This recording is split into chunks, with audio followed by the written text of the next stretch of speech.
Buenas noches, tengan todos ustedes otra vez bienvenidos a la Escuela Bíblica. Estamos comenzando el capítulo 10. El capítulo 10 vemos que Mateo ahora comienza a presentar a los mensajeros del rey. No podemos nosotros perder de vista la audiencia a la que se dirige Mateo. Por ende, nosotros necesitamos ver que cada evangelista escribe su evangelio bajo una perspectiva distinta, utilizando los recursos que bien le favorezcan para presentar precisamente a Jesús, en este caso de Mateo, como el Mesías, ¿no? Como el enviado de Dios. Entonces, en el capítulo 10 hemos comenzado y vemos cómo Mateo presenta ahora a los mensajeros de este rey, de este enviado de Dios. Comenzamos Mateo 10 dividiéndolo en 4 secciones. Primera sección del versículo 1 al 4, el llamado de ellos, de los apóstoles, obviamente, de los mensajeros del rey. La segunda sección, vamos a ver lo que es la tarea básica del ministerio, del 5 al 15, del 16 al 23, la reacción al ministerio, y del 24 al 42, el costo del ministerio. Ya vimos que una de las cosas que remarca es que el Señor no se fue directamente a Judea ni a Jerusalén, donde estaban ahora sí que la mata de los rabinos, la gente de estudio, sino que se fue a la gente campesina, a Galilea, donde había pescadores. Y esto nos hace entender del hecho de que una de las cosas que Dios tuvo a bien es cuidar que ningún ser humano tuviera la ocasión de gloriarse. Aunque ciertamente hay un potencial en el corazón del hombre para gloriarse, y Dios, en base a todo lo que hemos estudiado respecto a que nada es nuestro, sino todo lo que tenemos lo hemos recibido, por tanto no hay motivo por el cual gloriarnos. Ahora, aquí en 1 Corintios capítulo 1 del 26 al 29, es un texto que nos deja todavía muy claro, ¿no? El hecho cómo Dios escoge a un momento dado a las personas. Y dice ahí el versículo: pues mirad, hermanos, vuestra vocación, que no sois muchos sabios según la carne, ni muchos poderosos, ni muchos nobles, sino que lo necio del mundo escogió Dios para avergonzar a los sabios, y lo débil del mundo escogió Dios para avergonzar a lo fuerte, y lo vil del mundo y lo menospreciado escogió Dios, y lo que no es para deshacer lo que es, a fin de que nadie se jacte en su presencia. Fíjense nada más, básicamente todo lo que nosotros tengamos de recursos, habilidades, capacidades, dones, talentos, todo es proveniente de Él. Entonces no hay motivo por el cual vanagloriarnos, ¿no? Por algo que se nos ha sido dado por gracia. Ahora, el punto donde me quiero enfocar esta enseñanza, la mayor parte, es el proceso que se llevó a cabo para la selección de los apóstoles, de lo que nosotros ya conocemos como los 12 apóstoles. Porque cuando nosotros leemos Mateo capítulo 4, pareciera como que Jesús simplemente llegó ahí al lado de Capernaum, en las orillas, ahí de esa sección del lago de Galilea, y de repente vio a Pedro, a Andrés, su hermano, y les dijo: síganme, y pareciera como que ellos en automático fueron detrás de él. Y en realidad no es así. Cada uno de los 12 apóstoles tuvo primeramente un llamado a la conversión, segundo un llamado a tiempo completo, y tercero un llamado ya al apostolado como tal. Lo que voy a hacer en este cuadro a continuación que les voy a presentar es que veamos cada uno de estos llamados, porque cada uno de estos textos que ustedes ya leyeron en casa, que vamos a volver a leer, se caracteriza por algo específico. Hay un llamado. En Juan capítulo 1 del 35 al 51, el Señor les hace un llamado: sígueme. En Lucas 5 del 3 al 11 también le dice a Pedro y a Andrés, a Jacobo y a su hermano Juan: síganme, ¿no? Dejan todo y lo siguen. Y en Mateo 10, que estamos viendo los mensajeros del rey, también hay otro llamado. Pero ahora es un llamado al ministerio como apostolado. Quiero que veamos estas 3 distinciones y posteriormente vamos a ver de una manera cronológica cada uno de ellos, para que veamos que no se refiere al mismo llamado. Entonces quiero comenzar con el llamado a la conversión y vamos a leer Juan, ahí lo tienen en pantalla para ir más rápido. Dice ahí Juan capítulo 1, verso 35. El siguiente día, otra vez estaba Juan y 2 de sus discípulos. Miren, hermanos, aquí algo que es bien importante notar, y es lo que yo les he estado compartiendo a los hermanos en el curso de hermenéutica, es que hay una situación cuando nosotros leemos necesitamos observar quién dijo, qué fue lo que dijo, dónde lo dijo, en dónde estaba, quiénes eran. La observación nos va a ayudar a poder tener una mejor interpretación del texto que estamos viendo. Entonces, es lo que vamos a ver ahorita. Vamos a observar ciertas palabras que nos van a ayudar a identificar un periodo de actividades distintas en tiempo. Y ahorita vamos a ver para que sea más claro. Vuelvo a leer. El siguiente día otra vez estaba Juan y 2 de sus discípulos. Este Juan entendemos que es Juan el Bautista. Y mirando a Jesús que andaba por allí, dijo: he aquí el Cordero de Dios. En Juan capítulo 1, verso 29, Juan ya había hablado: he ahí el Cordero de Dios que quita el pecado del mundo. Pero resulta que aquí hay días cronológicos, porque dice el siguiente día. Después dice otra vez el siguiente día. Entonces vean cómo es de una manera cronológica estos acontecimientos. Juan, un día anterior a estos, a Juan 1:35, él ya había mencionado a Jesús y lo había señalado como el Cordero que quita el pecado. Ahora, al siguiente día, que es en el verso 35 en el que estamos, dice que había 2 de sus discípulos con él. Y ahí, cuando estaban 2 de sus discípulos, que ya identificamos que era Andrés y Juan, dijo en el verso 36, mirando a Jesús que andaba por allí, dijo: he aquí el Cordero de Dios. Lo oyeron hablar los 2 discípulos y siguieron a Jesús. Ahora, ¿qué significa? Una de las cosas que ya a estas alturas para nosotros como cristianos podemos identificar a qué se refiere como Cordero de Dios. Del Antiguo Testamento, para hacer la expiación de pecados se tenía que sacrificar un cordero. Entonces, cuando Juan apunta a Jesús como el Cordero que quita el pecado del mundo, ellos entendían el mensaje. Entonces, ¿cuál fue el primer llamado o el primer contacto que tuvieron los primeros discípulos de Jesús con la persona de Jesús? Reconocerlo como el Cordero, como la persona que es el único medio para salvación. Por ende, es un llamado ¿a qué? A la conversión. Ellos estaban reconociendo que la persona a la que Juan estaba apuntando realmente era el Mesías, realmente era el Cordero que iba a quitar el pecado del mundo. Entonces, tengamos eso en mente. Dice el verso 36. Mirando a Jesús que andaba por allí, dijo: he aquí el Cordero de Dios. Le oyeron hablar los 2 discípulos y siguieron a Jesús. Y volviéndose Jesús, viendo que le seguían, les dijo: ¿qué buscáis? Ellos le dijeron: Rabí, que traducido es maestro, ¿dónde moras? Les dijo: venid y ved. Fueron y vieron dónde moraba y se quedaron con él aquel día, porque era la hora 10:00. Andrés, hermano de Simón Pedro, era uno de los 2 que habían oído a Juan y habían seguido a Jesús. Ahora, observen cómo Andrés, con lo que va a decir a continuación a Pedro, él ya había reconocido previamente que Cristo era el Cordero, que Cristo era el Mesías. Vean cómo lo dice en el verso 41. Halló primero a su hermano Simón y le dijo: hemos hallado al Mesías. O sea, para que Andrés le haya dicho hemos hallado, es porque previamente él reconoció que realmente Jesús era el Mesías. O sea, al final, esto es un llamado a la conversión. ¿Por qué razón? Miren, ¿cuántos de nosotros cuando venimos a Cristo, primero qué tuviste que hacer? Poner fe en el Señor Jesucristo. Reconocerlo a Él como el Salvador de tu vida. O sea, es lo mismo que estaba pasando con ellos. Obviamente, ya ahorita a estas alturas, pues nosotros ya tenemos una revelación completa de lo que es el Evangelio. Hay más entendimiento, vemos que hemos pecado, reconocemos nuestra situación. Algo que también ellos estaban reconociendo. Porque el hecho de que vieran a Jesús como el Cordero que quitaba el pecado, estaban reconociendo en sí mismo la falta en ellos. Entonces, vean cómo dice otra vez el verso 41. Halló primero a su hermano Simón y le dijo: hemos hallado al Mesías, que traducido es el Cristo. Le trajo a Jesús y mirándolo Jesús dijo: tú eres Simón, hijo de Jonás. Tú serás llamado Cefas, que quiere decir Pedro. El verso 43 dice: y el siguiente día quiso Jesús ir a Galilea y halló a Felipe y le dijo: sígueme.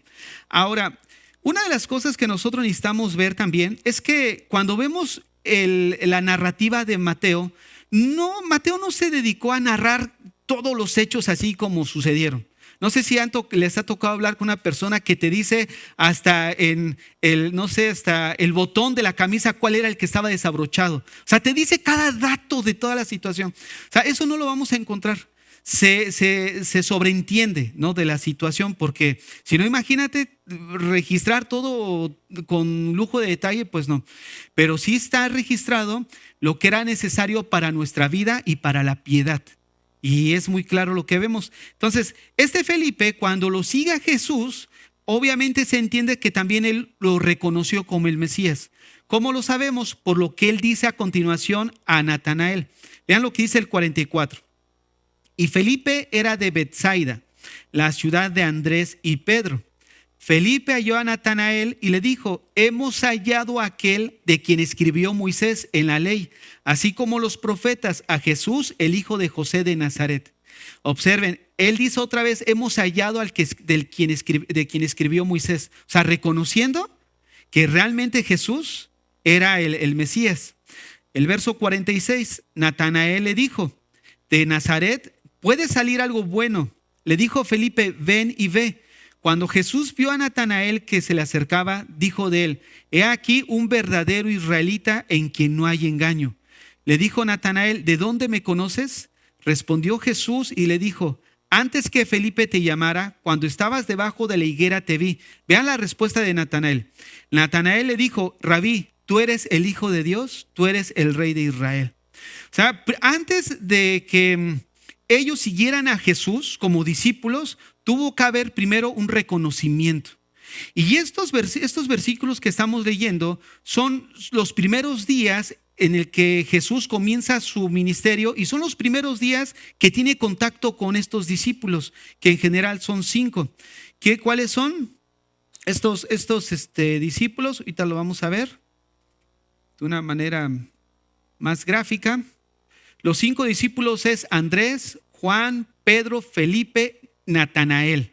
Fueron los primeros 5 discípulos que de alguna manera estuvieron conviviendo con la persona de Cristo. Los primeros discípulos de los 12.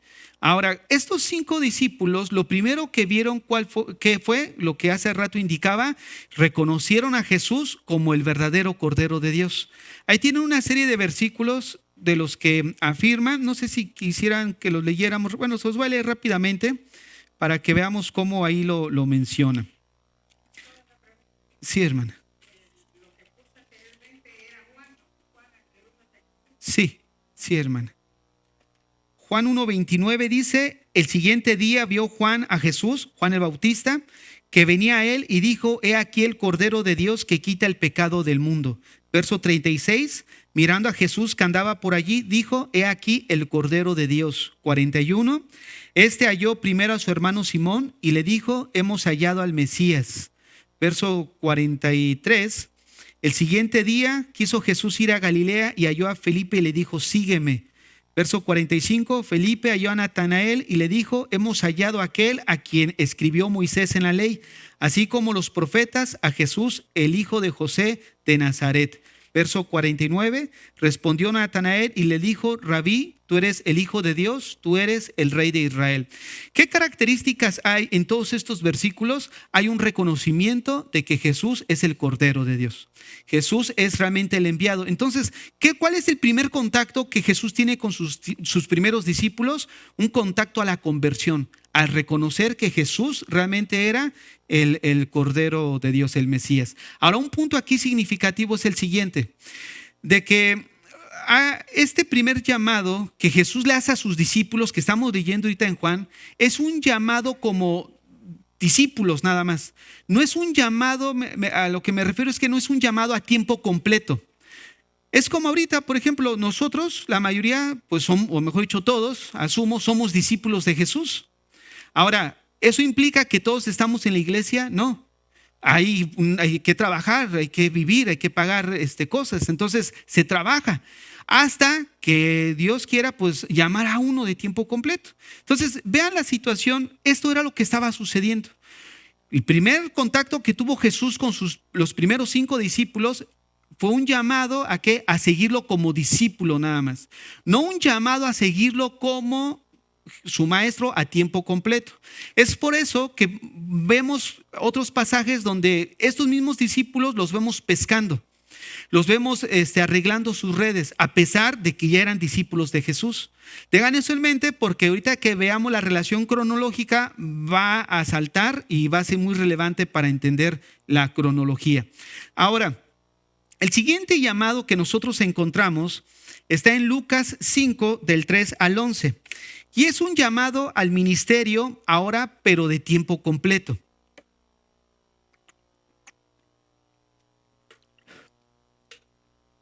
Les leo, dice ahí: y entrando en una de aquellas barcas, la cual era de Simón, le rogó que la apartase de tierra un poco, y sentándose, estaba desde la barca a la multitud. Miren, aquí quiero hacer un paréntesis.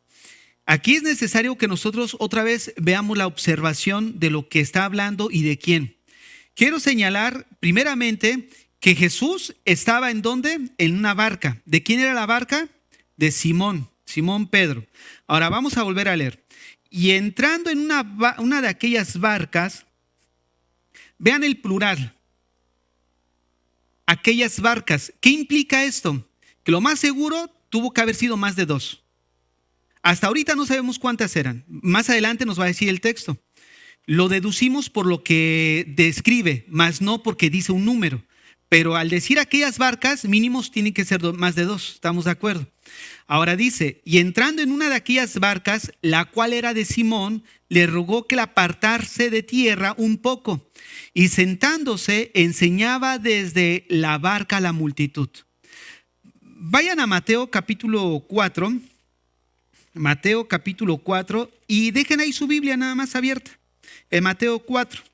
Vamos adelantándonos para que cuando nosotros les haga así la comparación de un texto a otro, pues sea más fácil ubicar el texto de Mateo 4 y tener la relación directa a lo que les voy a decir.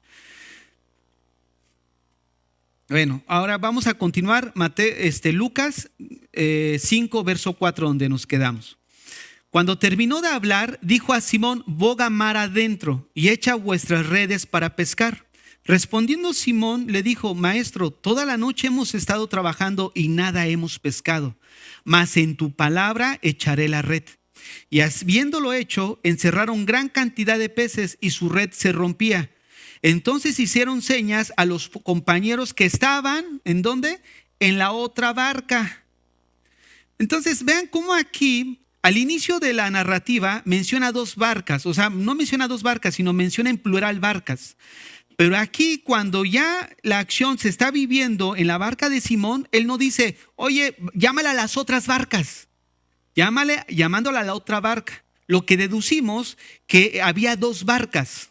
Una barca, ¿de quién era? De Simón Pedro. Ahora vamos a ver de quién era la otra barca.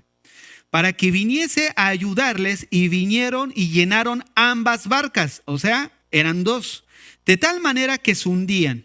Viendo esto, Simón Pedro cayó de rodillas ante Jesús, diciendo: apártate de mí, Señor, porque soy hombre pecador. Porque por la pesca que había hecho, el temor se había apoderado de él y de todos los que estaban con él. Asimismo, de Jacobo y Juan, hijo de Zebedeo. ¿De quién era la otra barca? Pues obviamente de los hijos de Zebedeo, que eran compañeros de Simón. Pero Jesús dijo a Simón: no temas, desde ahora serás pescador de hombres. Y cuando trajeron a tierra las barcas, dejándolo todo, ¿qué dice? Le siguieron. Ahora, este pasaje que estamos leyendo en Lucas, el pasaje paralelo está en Mateo 4. Mateo 4, versículo 18 al 22. Pero Mateo no describe todo lo que describe Lucas. Vean cómo, vamos a leer Mateo 4 del 18 al 22, y en pantalla yo voy a ir señalando algunas variantes entre ambos textos. Vamos a comenzar a leer Mateo 4, 18. Andando Jesús junto al mar de Galilea, vio a dos hermanos, Simón llamado Pedro y Andrés su hermano, que echaban la red en el mar porque eran pescadores. Vean cómo no narra Mateo que Jesús le dijo: boga mar adentro, y no habla de la pesca milagrosa, no habla de eso, pero sí les dice: venid en pos de mí y os haré pescadores de hombres. Lo mismo que encontramos en Lucas capítulo 5, verso 10. No temas, desde ahora serás pescador ¿de qué? De hombres. Vean cómo omite esto Mateo. Pero sí describe cómo cada uno de los discípulos siguieron a Jesús, solo que Mateo lo describe como por secciones. Dice ahí el verso 20. Ellos entonces, dejando al instante las redes, ¿qué dice? Le siguieron. Esto lo resume Lucas 5:11 en el verso 11, cuando dice que dejándolo todo le siguieron. Pero se refiere en general a los cuatro pescadores. Ellos lo dejaron todo y siguieron al Señor. Pero vean la secuencia que habla Mateo. Dice que primero está hablando con Pedro y Andrés y a ellos les dice, síganme. Ahora, la pregunta es, ¿por qué les dice Mateo? ¿Por qué Mateo registra primero a Pedro y a Andrés? Según Lucas, ¿en dónde estaba Jesús? En la barca de ellos, ¿no? Entonces se entiende que si está en la barca de ellos, a los primeros a los que se dirige, ¿a quién es? Pues a Pedro y a Andrés. Oye, sígueme. Una vez que se baja Jesús de la barca, va caminando, porque no pueden dos barcas pescar al mismo tiempo. O sea, no están pegadas para andar pescando, obviamente. Llega una barca, llega otra barca más adelante, Jesús se baja, empieza a caminar, ve a los demás, oye, síganme ustedes también. Y es lo que registra el texto. Vean lo que dice el verso 20 otra vez. Ellos entonces, dejando al instante las redes, le siguieron. Pasando de allí, siguió caminando, vio a otros dos discípulos llamados Jacobo y Juan, que eran hijos de Zebedeo, y les dice, síganme, los llamó. Voy a leer el verso 21. Pasando de allí, vio a otros dos hermanos, Jacobo, hijo de Zebedeo, y Juan, su hermano, en la barca con Zebedeo, su padre, que remendaban sus redes, y los llamó. Y ellos, dejando al instante las barcas y a su padre, que dice, le siguieron. Ahora vean cómo es un llamado de tiempo completo. ¿Cómo lo sabemos? Porque dejaron todo. Ahora, lo que vamos a hacer posteriormente es demostrar esto que les estoy diciendo. Porque ahorita simplemente estamos viendo un pasaje, otro pasaje de una manera aislada. Y estoy dando una explicación de una manera general. Pero ahora voy a demostrar a continuación, ahorita que veamos el último llamado, cómo es que de una manera podemos darle un seguimiento cuando vemos los acontecimientos cronológicamente en su lugar. Pero antes de ir ahí, vayamos al último llamado que encontramos en Mateo capítulo 10 y también está registrado en Lucas. Ahí tienen en estos dos pasajes el llamado que el Señor le hace a los apóstoles. En la Biblia solamente hay 4 listas de los apóstoles y eso ahorita lo vamos a ir viendo. Pero aquí vamos a leer nada más la de Mateo rápidamente para ir a comprobar lo que hace rato les decía. Mateo 10 del 1 al 4. Entonces, llamando a sus 12 discípulos, les dio autoridad sobre los espíritus inmundos para que los echasen fuera y para sanar toda enfermedad y toda dolencia. Los nombres de los 2 apóstoles son estos: primero Simón, llamado Pedro, y Andrés su hermano, Jacobo, hijo de Zebedeo, y Juan su hermano, Felipe, Bartolomé, Tomás, Mateo el publicano, Jacobo, hijo de Alfeo, Lebeo, por sobrenombre Tadeo, Simón el cananista y Judas Iscariote, el que también le entregó. Miren, ahorita no se hagan estas bolas con que quién es quién y toda la situación, porque más adelante vamos a ir estudiando de una manera así rápida una breve biografía de cada uno de estos apóstoles, para saber cuál era su procedencia, cuál era su carácter y tener una idea así pues vaga o una biografía propia de ellos, ¿no? Porque como les decía la vez pasada, haciendo un sondeo, una estadística, resultaba que no todos, o la mayoría, hablando del pueblo cristiano, no podían mencionar el nombre de los 12 apóstoles. Entonces, pues nosotros vamos a aprenderlos de memoria, y no solamente los vamos a aprender de memoria, sino vamos a ver una breve biografía para ubicarlos. Ahora, vamos a regresar a nuestro texto. Y ahora sí, así a manera general les acabo de explicar el primer llamado que Jesús le hace a sus discípulos, que es un llamado a la conversión, un llamado a reconocerlo a Él como el Mesías, como el Cordero. Posteriormente, en Lucas 5, vimos que es un llamado de tiempo completo, donde dejaron todo y lo siguieron. Dejaron su trabajo, su oficio, a la familia y vámonos, ¿no? Eso hay que interpretarlo en su contexto, porque no significa que hay que dejar a la familia e irnos a buscar a Dios, porque existiría una contradicción. Porque en 1 Timoteo, Pablo le dice a Timoteo que uno de los requisitos para servir es la familia. Cuando un servidor pierde la familia, pierde el ministerio, porque es un requisito.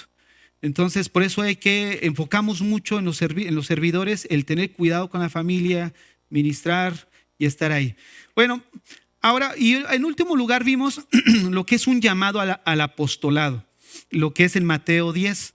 Una vez que los discípulos ya siguieron a Jesús, en un buen tramo del últimos, después de un año de estar con Él conviviendo, se van de tiempo completo y después entran a un periodo forzado de discipulado donde ya los encomienda como apóstoles. Ahora vamos a demostrar lo que acabo de decirles a través de las Escrituras. Así que vayan abriendo su Biblia en Mateo capítulo 4, verso 12.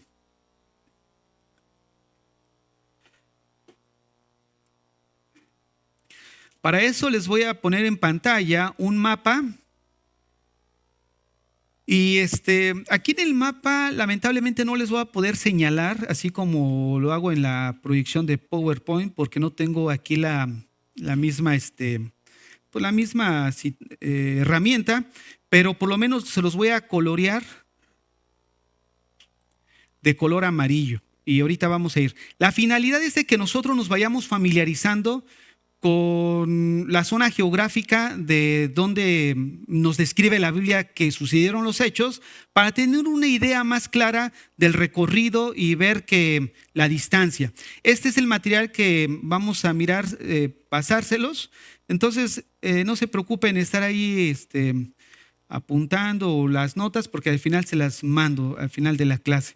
Entonces, vamos a comenzar el Mateo 4. Mateo 4, 12. Vean ahí Mateo 4:12. Mateo 4:12. Otra vez quiero que ustedes observen las palabras y qué es lo que describe Mateo. Dice ahí Mateo 4:12: cuando Jesús oyó que Juan estaba preso, volvió a Galilea. Una característica que menciona ahí acerca de Juan es que estaba preso. Yo les quiero hacer una pregunta. ¿Cuántas veces estuvo Juan preso? ¿Ah? ¿Cuántas veces? Una vez. Los vi titubeante. Juan el Bautista solamente estuvo preso una vez. Juan el Bautista estuvo preso solamente una vez. Ahora, si nosotros partimos de ahí, eso nos ayuda a ver una situación ahora sí que ver acontecimientos que ocurrieron antes y después de. Porque el encarcelamiento de Juan el Bautista es como un par de aguas respecto a hechos que ocurrieron. Si nosotros vemos y partimos de aquí el hecho de que dice ahí, cuando Jesús oyó que Juan estaba preso, volvió a Galilea. Las situaciones que vean el mapa, ¿dónde está Galilea? Ay, no puedo aquí. Bueno, aquí está, ven el pulsor ahí, está Galilea ahí. Y lo más seguro es que él salió de Judea y de Jerusalén, de acá en la parte de abajo. Él salió de aquí para ir a Galilea. ¿Cómo lo sabemos? Bueno, vamos a investigarlo y van a ver que salió de ahí. Entonces tengan en mente eso. Cuando Jesús oyó que Juan estaba preso, volvió a Galilea. Ahora, síganme, pero pónganle un separador en Mateo 4 y síganme a Juan capítulo 1. Juan capítulo 1. Recuerden que Juan, él empieza a describir acontecimientos, pues que de alguna manera van en orden cronológico, y eso nos va a ayudar. Juan capítulo 1. En Juan capítulo 1, verso 29, vamos a comenzar desde ahí, del verso 29. ¿Qué está ocurriendo ahí? En Juan capítulo 1, verso 29, Juan el Bautista da testimonio del Cordero. Aquí en Juan 1:29 no está hablando del bautismo de Jesús. Está describiendo lo que Juan vio alrededor del bautismo, cuando él bautizó a Jesús, ¿qué fue lo que sucedió? Y es por eso que él dice que Jesús es el Cordero de Dios, pero no está hablando ahí que lo está bautizando. Él está describiendo lo que aconteció alrededor de su bautismo. Sí, vamos a leer. El siguiente día vio Juan a Jesús que venía a él y dijo: he aquí el Cordero de Dios que quita el pecado del mundo. Este es aquel de quien yo dije: después de mí viene un varón, el cual es antes de mí, porque era primero que yo. Y yo no le conocía, mas para que fuese manifestado Israel, por esto vine yo bautizando con agua. También dio Juan testimonio diciendo: vi al Espíritu que descendía del cielo como paloma y permaneció sobre él. Y yo no le conocía, pero el que me envió a bautizar con agua, aquel me dijo: sobre quien veas descender el Espíritu y que permanece sobre él, ese es el que bautiza con el Espíritu Santo. Y yo le vi y he dado testimonio de que este es el Hijo de Dios. Entonces, ¿qué es lo que Juan está aquí describiendo? Lo que él miró alrededor del bautismo, y por eso estaba dando testimonio. Yo cuando bauticé a Jesús vi descender la paloma. ¿Por qué? Porque el que me envió me dijo: cuando tú veas que esto aconteciere, es él. Y yo lo he visto, por eso doy testimonio. O sea, es prácticamente eso. Ahora, en el capítulo del versículo 35 al 51, ¿qué es lo que está pasando? Lo que ya leímos. El primer contacto que Jesús tiene con sus primeros 5 discípulos. Entonces, los primeros días Jesús ya está hablando con Pedro, ese reconocimiento a la conversión. Ahora, ¿qué sucede? Que si nosotros vemos el verso 35, dice: el siguiente día, o sea, el siguiente día de que Juan dio testimonio, es cuando Jesús se presenta con Andrés, o Andrés va siguiendo a Jesús, y Jesús le dice: pues sígueme. Y vemos en el verso 43 que otra vez dice: y el siguiente día, es cuando ve a Natanael. Pero al tercer día, donde dice Juan capítulo 2 verso 1, ¿qué sucede? Se realizan unas bodas en Caná de Galilea y Jesús sube con sus discípulos. Vean lo que dice el verso 1. Al tercer día se hicieron unas bodas en Caná de Galilea. ¿Dónde era Caná de Galilea? Miren, aquí está ilustrado. Aquí ven mi pulsor, lo voy a señalar. Eso es Caná. Ya señalé todos. Bueno, este es Caná de Galilea. Esta parte que está ahí. Ahora, ahí fue donde se realizaron las bodas. Pero dice el verso 1 que estaba allí la madre de Jesús y fueron también invitados a las bodas, ¿quién? Jesús y sus discípulos. Entonces, sigamos. Jesús va con sus discípulos. Demos vuelta a la hoja en el verso 11. ¿Qué fue lo que sucede? Pues ya conocemos que Jesús convierte el agua en vino. Estaban ahí sus discípulos. Vean lo que dice el verso 11. Este principio de señales hizo Jesús en Caná de Galilea y manifestó su gloria y sus discípulos creyeron en él. Pero síganme con atención. Cuando Jesús hace este milagro, no tenía mucho tiempo de haber estado ya en contacto con sus primeros discípulos. O sea, que lo primero que Jesús empieza a hacer es afirmar la confianza en sus primeros discípulos, para que ellos vieran que realmente Jesús es el Cordero. Es como si él hubiera dicho: ¿saben qué? Síganme. ¿Por qué lo voy a seguir? Bueno, porque mi maestro, que fue Juan el Bautista, no pierdan de vista eso. ¿Quién fue el maestro de Andrés y de Juan? Juan el Bautista. Se entiende entonces también Pedro, porque ellos eran hermanos. Entonces, generalmente ellos eran discípulos de Juan el Bautista. Entonces ellos dicen: bueno, estoy siguiendo a aquel a quien mi maestro apuntó como el Mesías. Pero ahora yo como discípulo tengo que constatar a través de ver si realmente es. Y Jesús empieza a hacer un despliegue de poder para confirmar en el corazón de sus discípulos pues que Él es. Mateo capítulo 8 y capítulo 9, ¿de qué trata? No trata del poder que tiene el Mesías sobre 5 áreas específicamente. ¿Por qué Mateo lo presenta así? Para que vean que ese Jesús, ese que es el Mesías, el Hijo de Dios, realmente es haciendo un despliegue de poder y manifestando su autoridad sobre estas 5 áreas que ya estudiamos. Entonces es lo mismo que ahorita estamos viendo. Jesús está reafirmando que es el Cordero y empieza a hacer ciertos milagros. Tanto es así que sus discípulos creyeron en él. O sea, empiezan a creer, no empiezan a ahondar en eso. Dice el verso 12: Después de eso descendieron ¿a dónde? A Capernaum. En Capernaum, que es esta parte, ellos se fueron ahí. ¿Por qué razón? Porque estaba el mar de Galilea. Ahí en esa parte de mar de Galilea es donde Pedro tenía su casa. Entonces aquí en Capernaum también fue donde Jesucristo puso ahora sí que su oficina, ¿no? Su centro de operaciones en Capernaum. Generalmente siempre vemos a Jesús en Capernaum. Mateo 8 y 9 registra una serie de acontecimientos. ¿Y sobre quién eran? Precisamente se veía que estaba en Capernaum. En Capernaum fue a esa ciudad donde en Mateo 11 les manda a arrepentirse. Oye, Capernaum, si en Sidón y en Tirón se hubieran hecho los milagros que se hicieron en ti, se hubieran arrepentido. O sea, era donde Jesús andaba más tiempo, ¿no? En esa parte de Capernaum. Y aparte, pues era entendible porque ahí estaban sus discípulos que eran pescadores. Entonces tenía que haber un lugar donde pues hicieran su oficio. Entonces ellos descienden a Capernaum. Ahora, ¿qué sucede en el verso 13? En el verso 13 dice que ellos subieron entonces ¿a dónde? A Jerusalén. Vean todo el tramo que tuvo que hacer Jesús de Capernaum, subir hasta Jerusalén, que está aquí donde está este triangulito. Me equivoqué otra vez y pinté lo demás. Bueno, ahí la idea es que ustedes sí vean ahí. Entonces está ahí en Jerusalén. Entonces ya vemos que de Capernaum, ¿a dónde fue? A Jerusalén. ¿Se acuerdan? En Mateo 4, que yo les dije, se los voy a leer, no lo busquen. Bueno, si lo tienen ahí, rápidamente lo pueden ver. Mateo 4:12. Cuando Jesús oyó que Juan estaba preso, volvió ¿a dónde? A Galilea. ¿Ahorita dónde está? Ahorita estaba en Capernaum y se fue ¿a dónde? A Jerusalén. Bueno, ahora, ¿por qué? Porque estaba la Pascua por comenzar. Comienza una serie de acontecimientos que Juan también empieza a describir. Tengan presente eso, Resulta que estando ahí en Jerusalén en la Pascua, ¿qué fue lo primero que hace? Pues el Señor saca a todos aquellos que estaban vendiendo y a todos los cambistas, hace un látigo, los echa para afuera, ¿no? Y sus discípulos, dice el verso 17, entonces se acordaron sus discípulos que está escrito, el celo de tu casa me consume.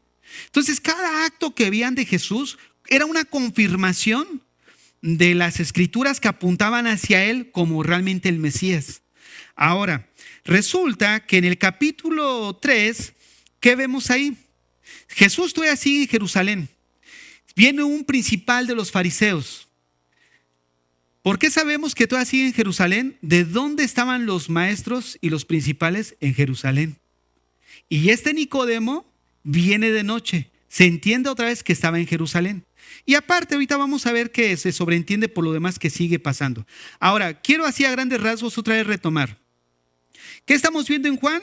En Juan, primeramente vemos que va a Canaán, el agua lo convierte en vino. Después va a Jerusalén, saca a todos los cambistas y posteriormente en uno de esos días viene Nicodemo de noche y empieza a hablar con él. Y tenemos toda la descripción de Juan capítulo 3 que ya lo conocemos.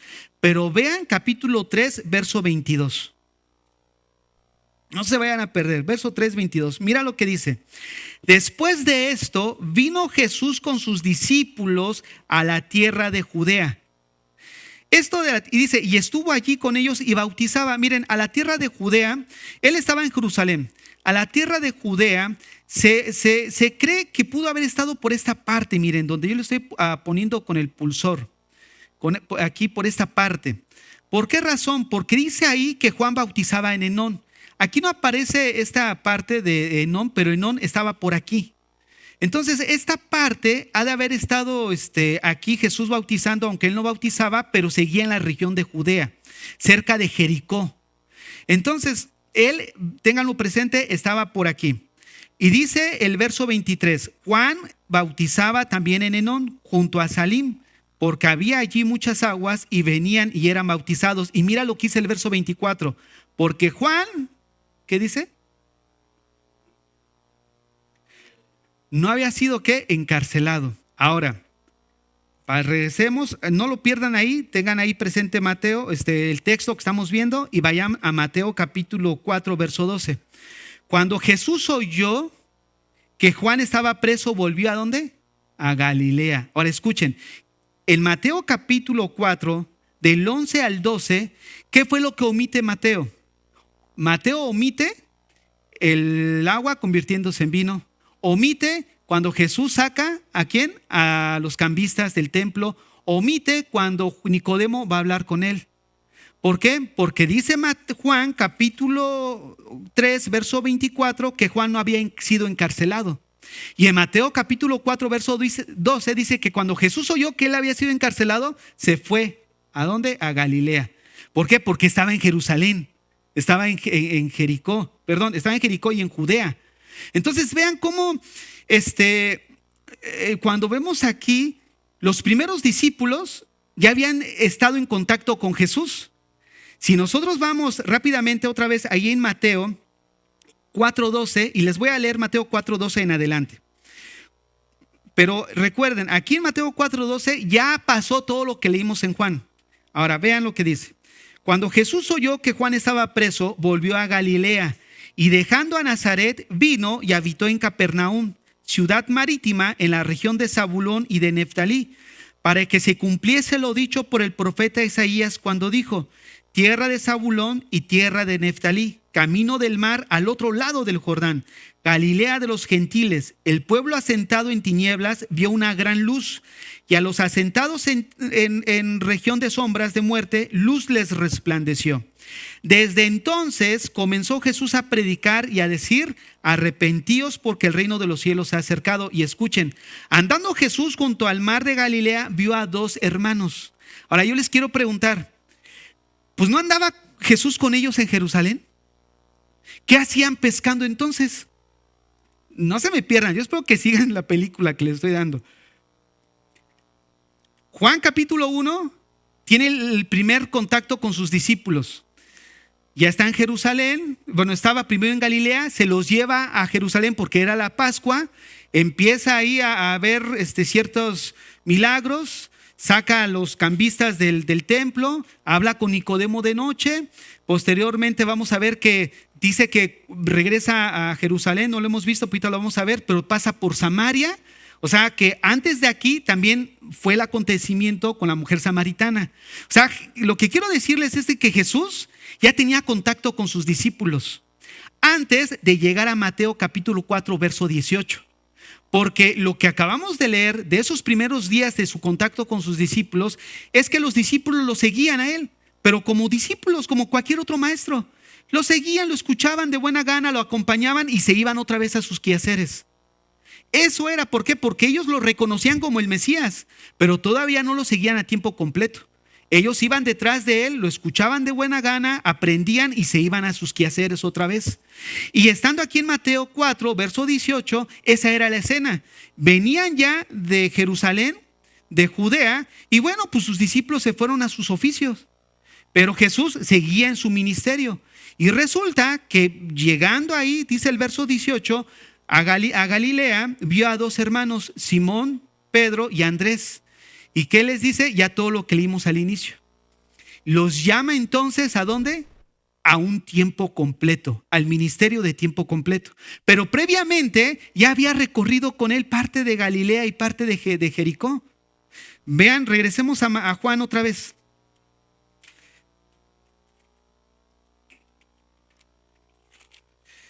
Juan, donde nos quedamos, capítulo 3, dice verso 24, porque aún no había sido aún encarcelado. Pasen el capítulo 4, verso 1. Cuando Jesús el Señor entendió que los fariseos habían oído decir: Jesús hace y bautiza más discípulos que Juan, aunque Jesús no bautizaba sino sus discípulos, salió de Judea y se fue otra vez a Galilea. ¿Qué dice Mateo 4:12? Volviendo otra vez a Galilea, ¿no es cierto? Entonces dice que estaba entonces por acá, ¿no? Porque estaba bautizando. Y se fue otra vez a Galilea.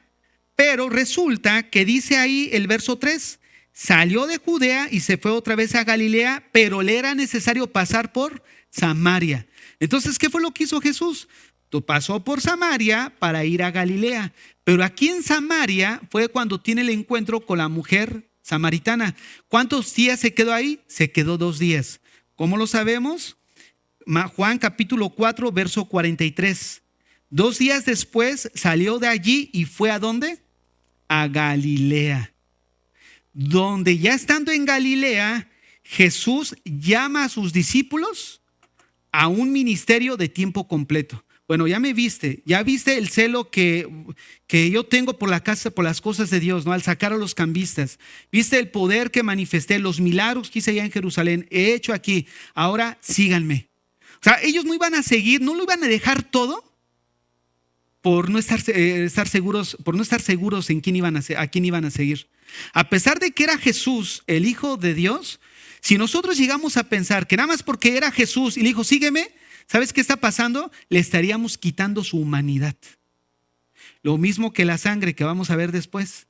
Si nosotros decimos que la sangre de Jesús era divina, estamos quitando su humanidad. Y eso es precisamente lo que el diablo busca, quitarle su humanidad a Jesucristo. Jesucristo es 100% hombre físicamente y 100% Dios divinamente. Entonces la sangre de Jesús, a pesar de que nosotros dijéramos, entonces la sangre de Jesús era humana, hermanos, era un simbolismo nada más. Nosotros no podemos decir, ay, la sangre bendita de Jesús, porque en dado caso estaríamos idolatrando solamente su sangre, exacto, y no lo que implicaba. Levítico 17:11, yo os he dejado la sangre para remisión de los pecados. Mateo 26:28, esta es mi sangre del nuevo pacto, que por vosotros es derramada. Hebreos 9, donde dice que también a través de la sangre se hace expiación de pecados. ¿Cuál es el fin de la sangre? El pacto y pagar por los pecados. Entonces, ¿qué es lo que estamos viendo? Nosotros no podemos desligar la humanidad de Jesucristo. Jesucristo se cansaba. Ya leímos ahí en Marcos, cuando él dice que estaba, este miércoles di la enseñanza de lunes, ¿no? Martes, cuando dice que él se quedó dormido.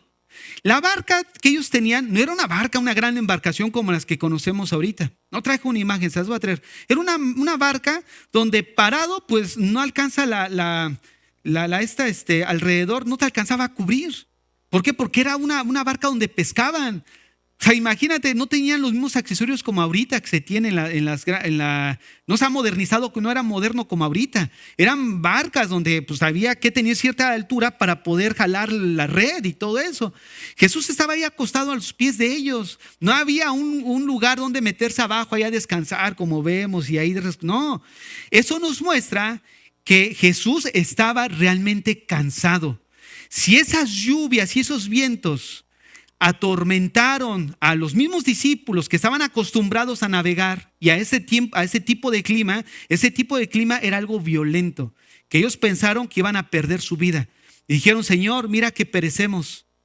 Y a Jesús no lo levantó. Mira, eso nos habla de su cansancio. Hace unos años yo conocí a un joven que decía, no, es que Jesús como era Jesús, él nunca se cansaba, él nunca dormía. Eso es quitarle su humanidad y eso es una herejía. La Biblia dice que es Dios, Jesucristo es 100% hombre y 100% divino. Por si le quitamos la humanidad, entonces no sería el candidato propio para morir por nosotros. Porque dice Hebreos, vayamos rápidamente ahí, no pierdan ahí, ya me metí a otro tema rápidamente. Hebreos, capítulo 10.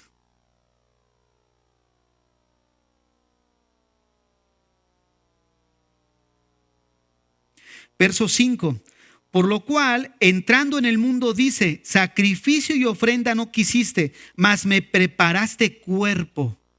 ¿Para qué? Obviamente, para hacer holocausto por el pecado. Holocaustos y expiaciones por el pecado no te agradaron. Entonces dije, he aquí vengo, Dios, para hacer tu voluntad, como está escrito de mí. Bueno, pero ahí es donde menciona, ¿no? Me diste cuerpo, verso 10. En esta voluntad somos santificados mediante la ofrenda del cuerpo de Jesucristo. O sea, él tenía que ser semejante a los que por los que iba a morir. Entonces, sí es importante notar eso. Ahora, una de las cosas que también aquí vemos en Juan, regresando ya a Juan,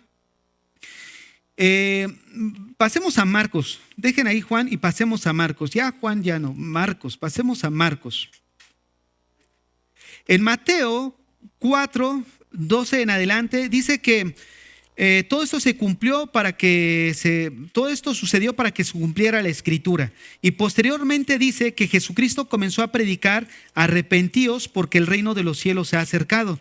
Es precisamente lo que Marcos registra. Marcos 1:14. Después que Juan fue encarcelado, Jesús vino a Galilea predicando el evangelio del reino de Dios, diciendo: el tiempo se ha cumplido, el reino de Dios se ha acercado. Arrepentíos y creed en el evangelio. Un pasaje paralelo a Mateo 4:17.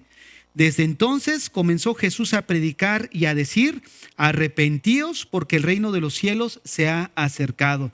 Entonces, este Papa nos ayuda a mirar cómo comienza en Caná, en las fiestas, regresa a Capernaum, al tercer día, si no me equivoco es cuando va, sí es al tercer día donde menciona.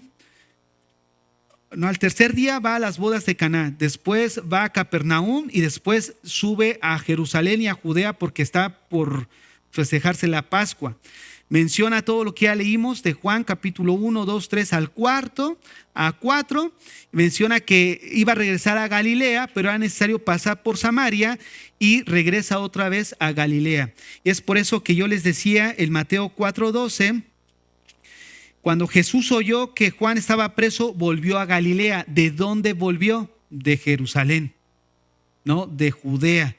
Ya vimos el recorrido así a grandes rasgos.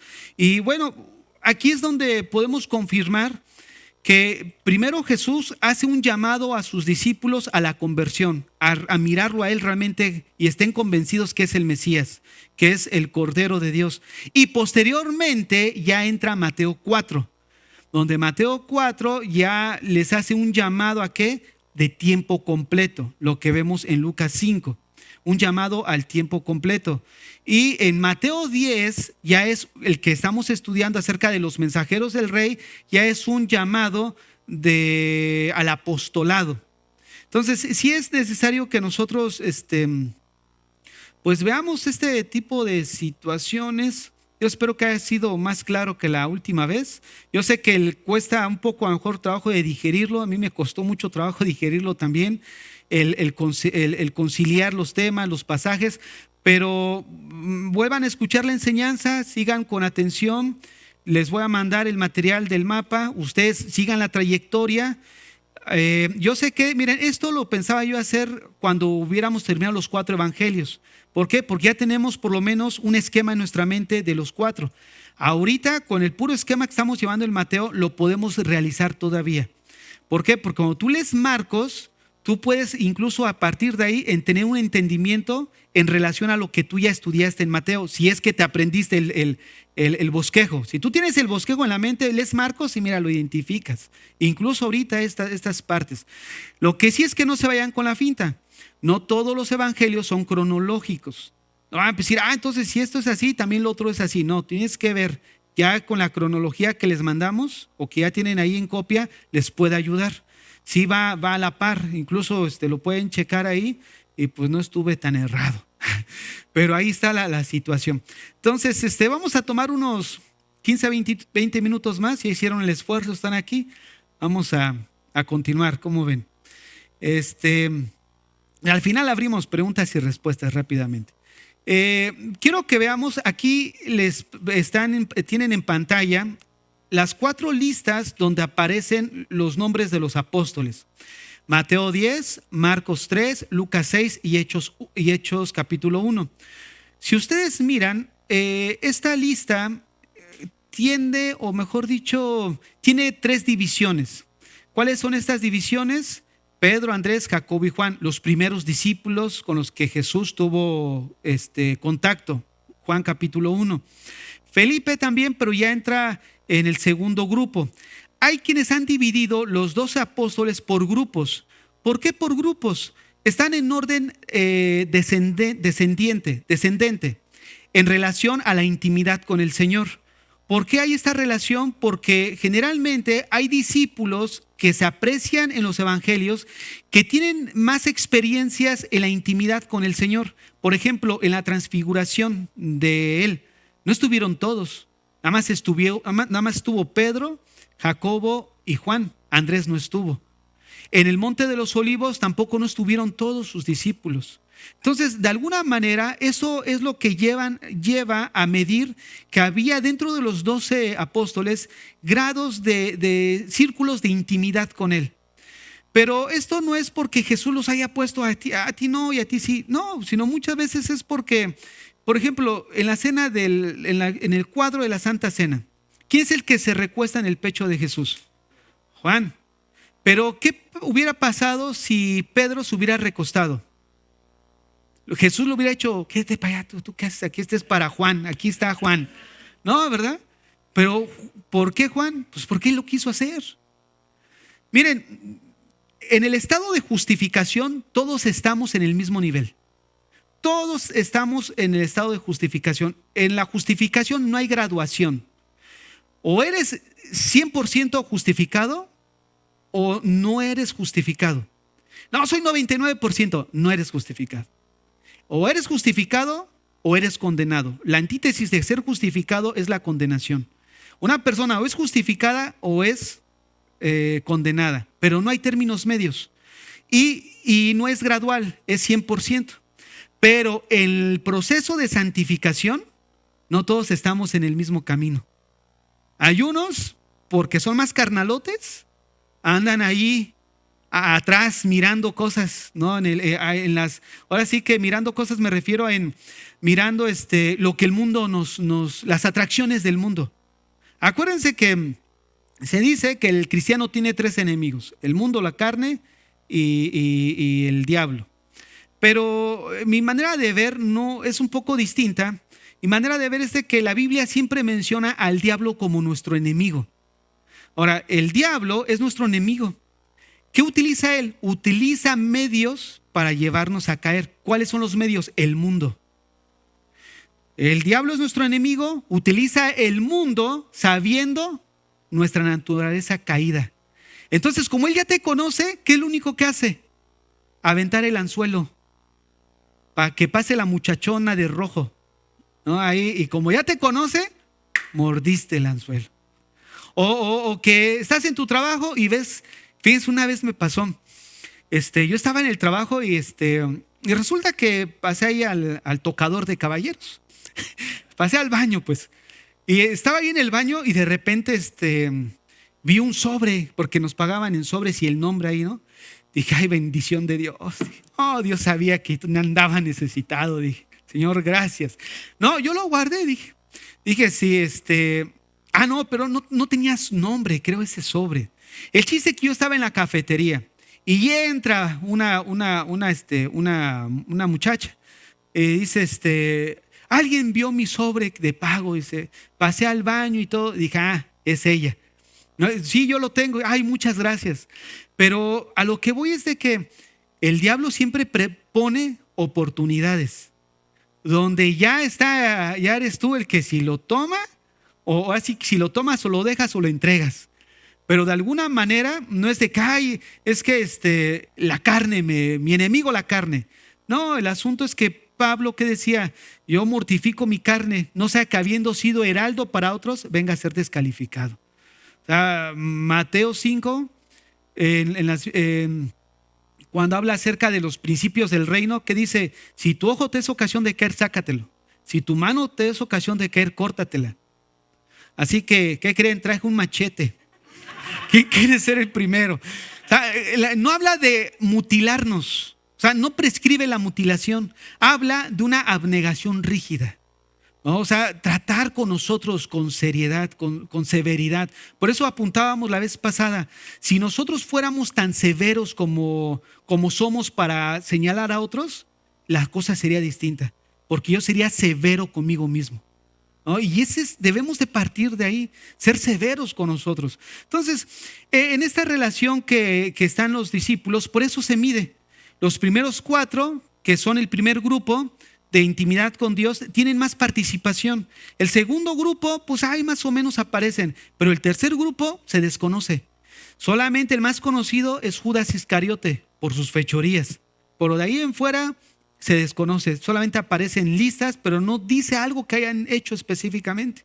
Eso no los hace menores ni mayores, porque también allá el Señor dijo que cada uno de ellos va a estar su nombre y van a tener un trono. O sea, ahora el punto aquí que quiero señalar es de que si ustedes aprecian, cada una de estas tres listas siempre aparece uno en la cabeza, en las cuatro. El primer grupo de intimidad es Pedro. En el segundo grupo, Felipe.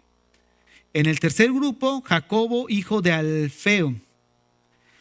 Y a partir de ahí, los demás, la lista puede variar, puede cambiar. O sea, pero lo que es importante es de ver cómo en las cuatro listas sí aparece el mismo nombre. Lo que implica que lo más seguro es que ellos hayan sido los responsables de ese grupo. Ahora, ahorita vamos a ir más adelante. Quiero aquí hacer un señalamiento. Estos son los 12 apóstoles. Los que muchas veces se pinta con una aureola aquí arriba y así en blanca, así como todos bien santos. ¿Ustedes creen que hayan sido santos? Miren, les quiero decir algo. Los discípulos de Jesús se peleaban. Había codicia en ellos. Codicia por saber quién era el mayor.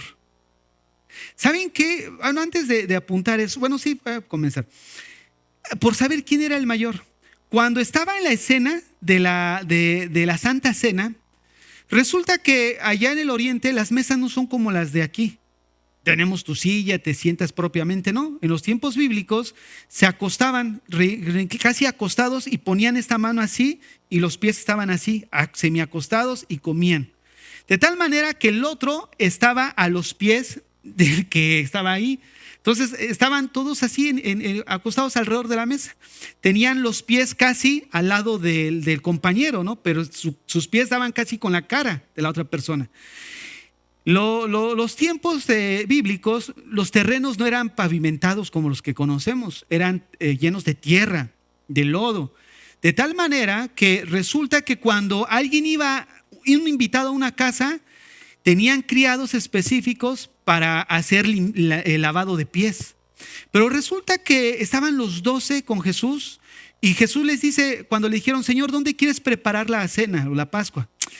Ve a tal lugar, vas a encontrar y él te va a decir y dile que el Señor lo necesita, ¿no? La habitación, en el lugar alto.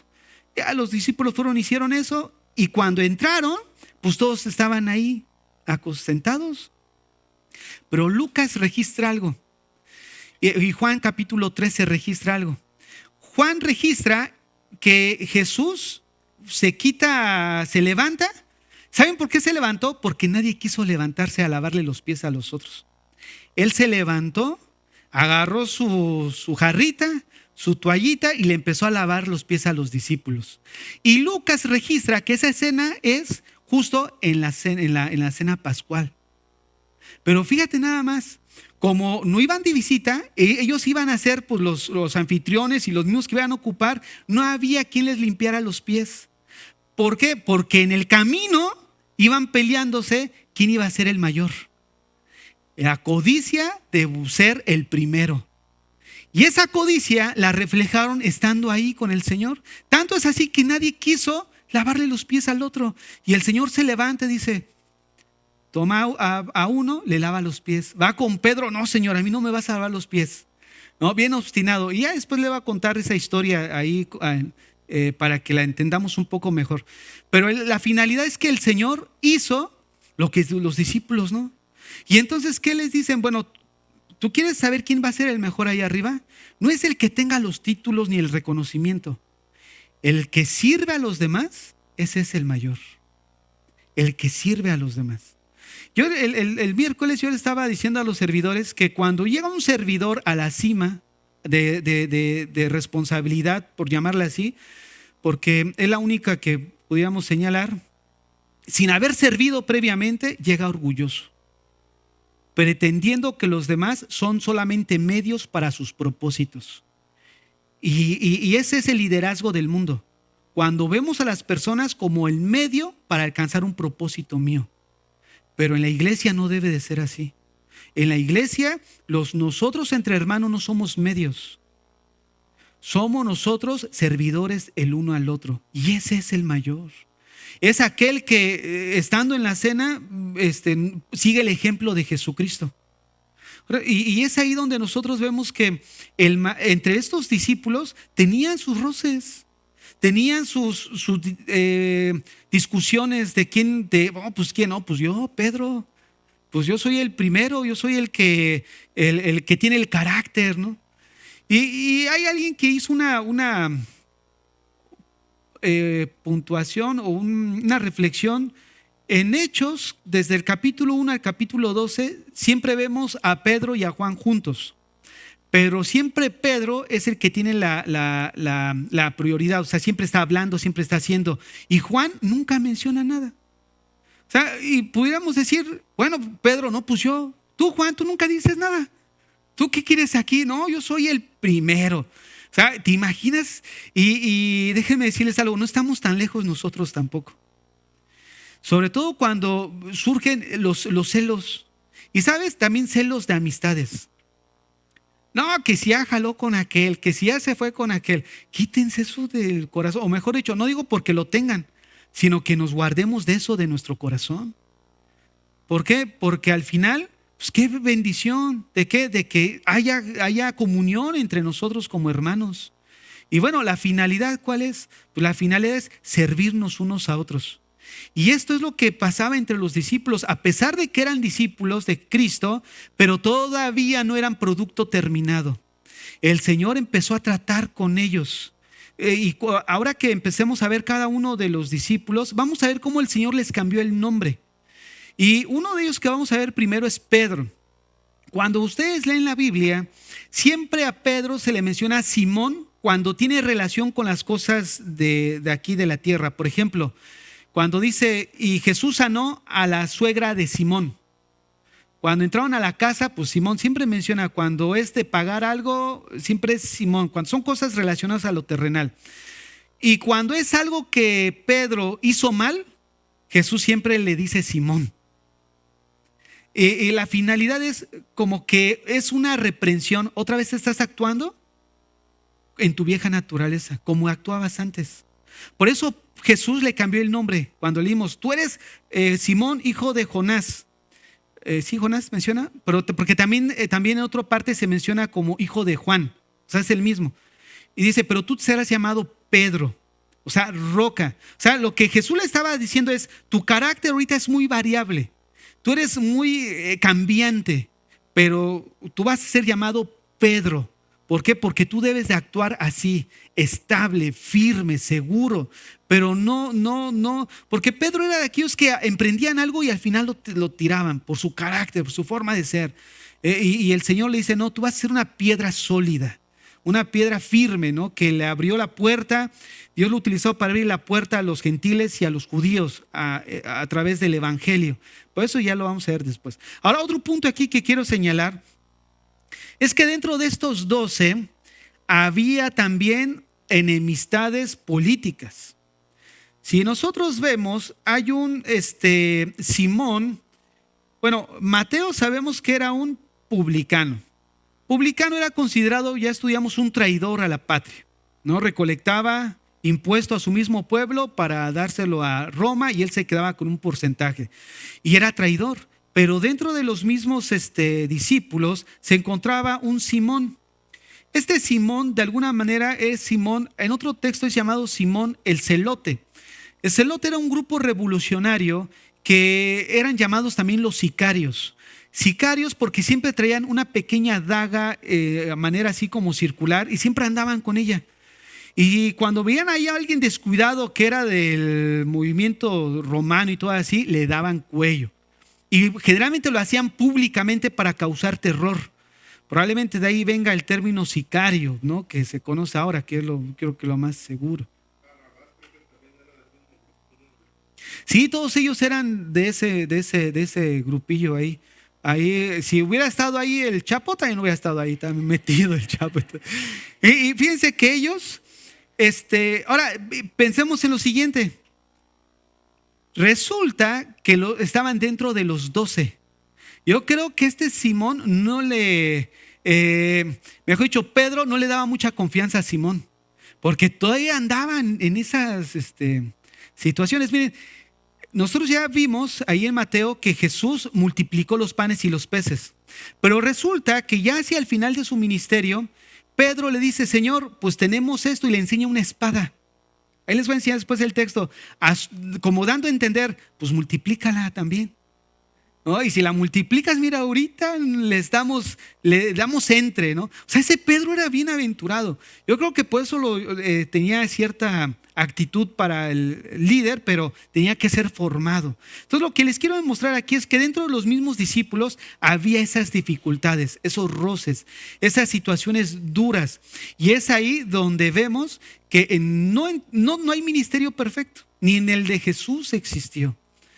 Allá después, cuando él ya tuvieron un producto terminado, pues ya se mira. Incluso en Gálatas vemos que Pedro fue tachado de hipócrita por Pablo. ¿Y qué dijo Pedro? ¿Tú por qué me hablas así, Pablo? ¿No sabes quién soy yo? Tú eres un injerto, tú eres un abortivo. No, yo sí fui hijo engendrado, ¿no?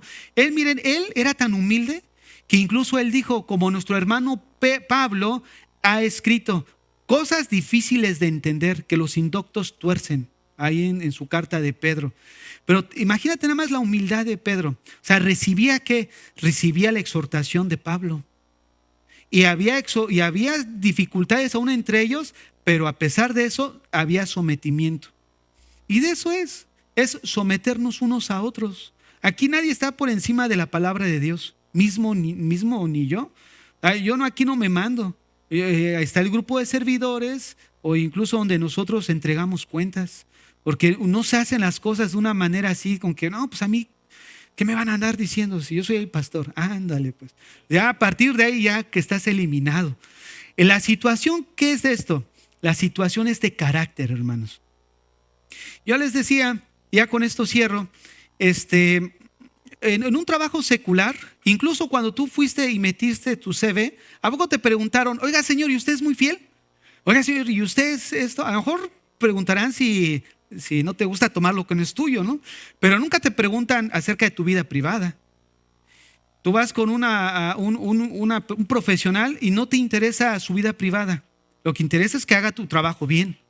Pero cuando venimos a las cosas de Dios, a Él sí le interesa nuestra vida privada. Nosotros como servidores debemos de ser puertas abiertas. O sea, necesitamos ser transparentes, que nos conozcan y también conocer.